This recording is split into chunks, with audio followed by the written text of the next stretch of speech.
Assalamualaikum warahmatullahi wabarakatuh. Waalaikumsalam warahmatullahi wabarakatuh. Masih bersama kami di channel Al-Husaini Media Center, media dakwah Pondok Pesantren Al-Husaini, di dalam program Rohah Ngaji Santai bersama guru kita Al-Habib Bagir bin Ali bin Tahir. Ya, di dalam edisi spesial Ramadan, kajian kita di dalam kitab Faidul Mukhtarah, yang mana pada pertemuan yang lalu kita sudah sampai di dalam kitab bab tentang al-ibadah wal ma'siyah. Dan insya Allah kita akan melanjutkan daripada pembahasan kita di dalam bab al-ibadah wal ma'siyah, terutama di dalam sub pembahasan al-his alal ibadah, semangat untuk melaksanakan daripada ibadah. Dan kita sudah sampai pada nomor 6, ya, bisa dibuka kitabnya halaman 431. Ya, Habib, saya mulai baca. Ya, yaqulul Habib Umar bin Segaf, la matara illa biwasitatis sahab, walal ilma illa biwasitatil kitab, walal wilayata illa biwasitatil mihrab. Bismillahirrahmanirrahim. Alhamdulillah wassalatu wassalam ala sayyidina Rasulillah. Sayyidina Muhammad bin Abdullah wa ala alihi wa sahbihi wa man walah wa la hawla wa la quwwata illa billah. Alhamdulillah. Langsung saja Habib, karena ini kita melanjutkan pembahasan ibadah kemarin. Kemarin saya sudah jelaskan giringan kenapa kita itu harus beribadah.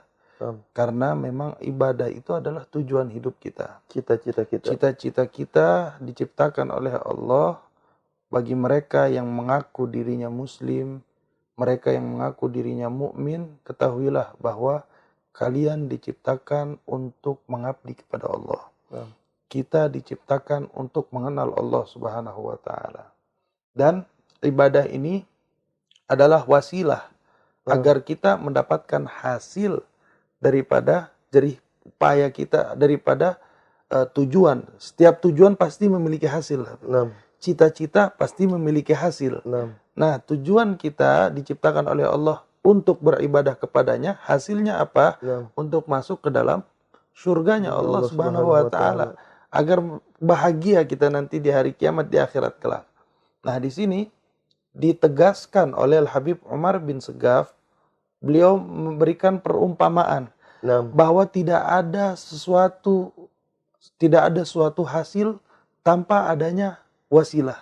Gak mungkin tanpa adanya proses. Tidak mungkin seseorang sampai kepada apa yang dia inginkan. Misalkan seorang ulama, dia nggak mungkin jadi ulama kecuali dia melalui proses menjadi santri, menuntut ilmu.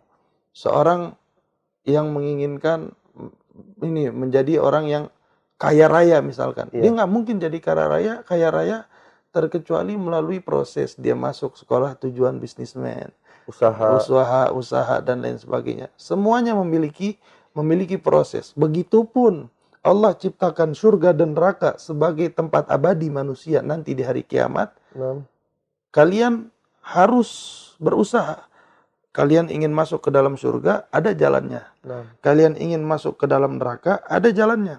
Jalan menuju surga ibadah, jalan menuju neraka maksiat. Dan manusia Allah ciptakan, Allah berikan akal untuk membedakan mana yang baik dan mana yang buruk. Mana jalan yang menuju surga, mana jalan yang menuju neraka. Akal manusia yang sehat, dia akan memilih jalan yang baik menuju kebahagiaannya, yaitu masuk ke dalam surganya Allah Subhanahu wa taala.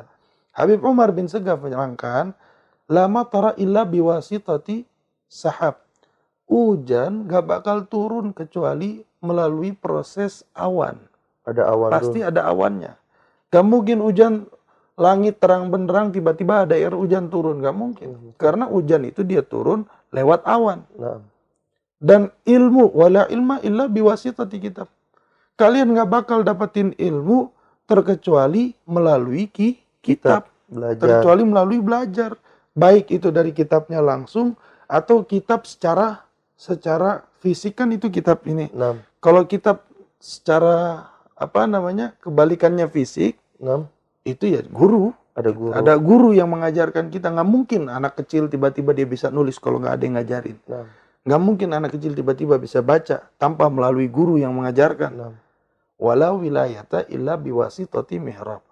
Dan tidak ada kewalian bisa didapatkan oleh seorang hamba kecuali melalui beribadah kepada Allah Subhanahu wa taala. Jadi kalau buat hujan turun saja perlu awan. Buat kitab saja, buat ilmu saja perlu kitab.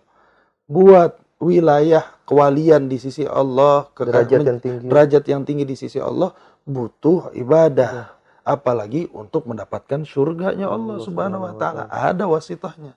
Wasitahnya apa? Beribadah kepada Allah Subhanahu wa taala.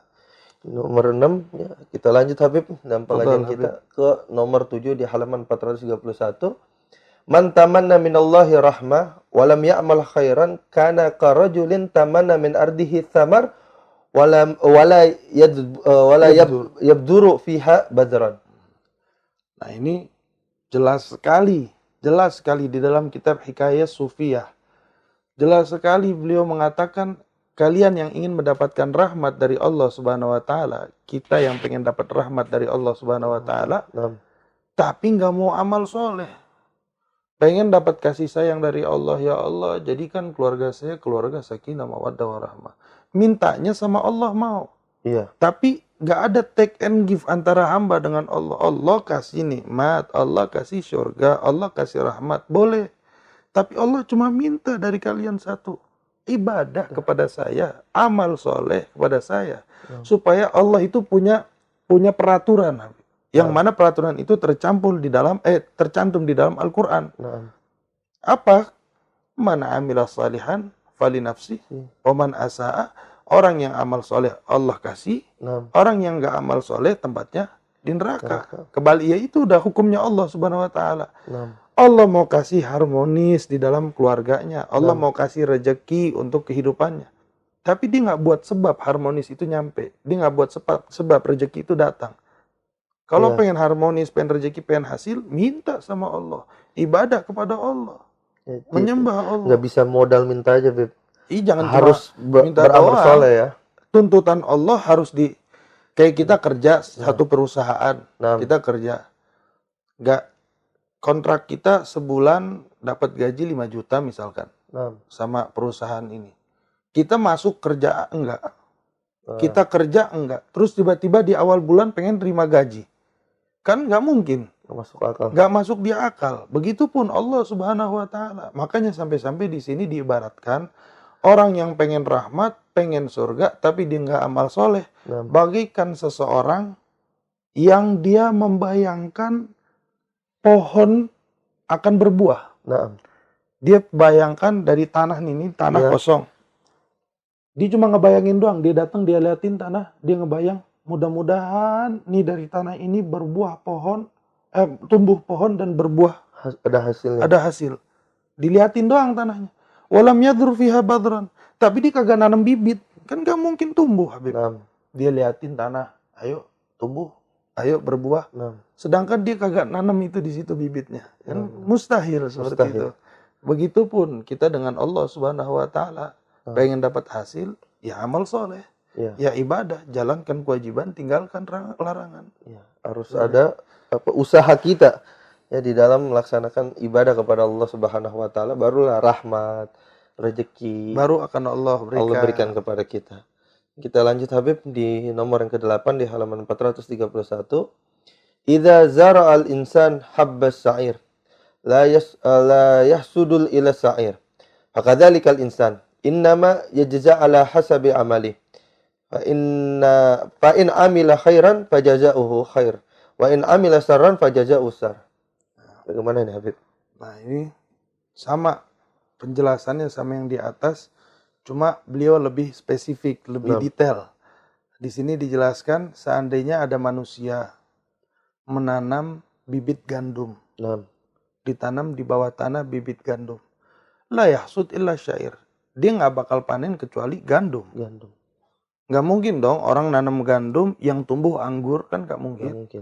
Orang nanam gandum yang tumbuh apel, nggak mungkin. Dia yang tumbuh ya gandum juga. Begitupun fakadzalikal insan, begitupun manusia. Innama yujza ala hasabi amali. Kita akan dibalas oleh Allah, akan diberikan oleh Allah sesuai amalnya. Fa in amila khairan, dia nanam amal soleh, fajaza'uhu khair. Maka balasannya, hasilnya juga baik. Wa in amila syarran, kalau misalkan dia beramalnya amalan buruk, Nah, dia buat dosa, ya balasannya juga buruk. dosa. Jadi nggak mungkin, mustahil ada orang hidup di muka bumi maksiat, meninggal dengan maksiatnya, kok pengen dapat surga? Ya mustahil. Mustahil. Ada orang ibadah, meninggal dalam keadaan husnul khatimah, nanti di hari kiamat Allah masukin dia ke dalam surga, terus kita protes, ya Allah kenapa dia masuk surga? Jazauhu khairan, ini balasan buat dia. Karena dia menanam di muka bumi kebaikan, di akhirat dapat kebaikan. Dia menanam keburukan di muka bumi, di akhirat dapatnya juga keburukan, setimpal. Innallaha laysa bidzallamin lil abid. Itu Allah cantumkan secara gamblang dalam Al-Quran. Saya nggak pernah zalim sama hamba saya. Saya kasih akal, kecuali Allah nyiptain manusia nggak dikasih akal. Iya.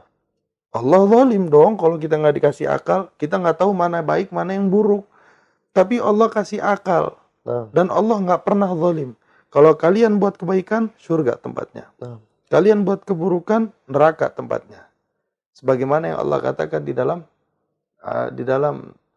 Al-Quran surat Az-Zalzalah. Di akhir ayatnya itu Habib, فَأَمَّا مَنْ يَعْمَلْ مِثْقَالَ ذَرَّةٍ خَيْرًا يَرَهُ وَأَمَّا مَنْ يَعْمَلْ مِثْقَالَ ذَرَّةٍ شَرًّا يَرَهُ.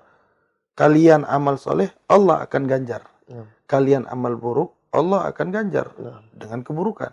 Sedikit sebiji zarrah, Allah nggak zalim. Zarrah itu Habib, artinya kalau orang dulu itu zarrah ini adalah sesuatu yang paling kecil. Orang dulu menurut mereka yang kecil adalah biji sawi. Karena terbatas dengan pengetahuan yang ada biji sawi. Kalau sekarang zarrah kita bisa lihat atom itu kan zat atom dilihat dari mikroskop. Paling kecil kan. Amal segede itu akan diperhitungkan di hadapan Allah. Allah nggak zalim. Apapun, sekecil apapun, maupun sebesar biji atom gitu, kita lakukan kebaikan, kita bakal dapat hasilnya. Tuai hasilnya. Nah, itulah keadilannya Allah Subhanahu Wa Taala. Seperti itu.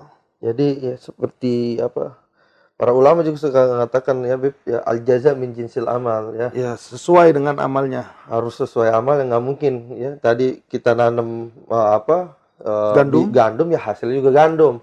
Kalau kita nanam kebaikan, hasil kebaikan. Tapi kalau kita nanam keburukan, bakal juga kita tuai keburukan. Pasti sesuai, semuanya sesuai. Jadi itu merupakan, bisa dikatakan tapi sunnatullah. Sunnatullah itu sudah prinsipnya Allah. Udah pasti. Haknya Allah Subhanahu Wa Taala itu. Jadi ya jangan sekali-kali mungkin ya buat kita sebagai seorang manusia ya menanam sesuatu yang buruk, ya mungkin nanti kita bakal tuai hasil yang buruk, Habib. Betul. Mungkin ini pertemuan kita pada hari ini ya di dalam kajian kita di Kitab Faidul Mukhtarah. Kita udah membahas poin nomor 6, nomor 7, nomor 8. Insyaallah kita akan bertemu di pertemuan yang akan datang. Kurang lebihnya mohon maaf. Assalamualaikum warahmatullahi wabarakatuh. Waalaikumsalam warahmatullahi wabarakatuh.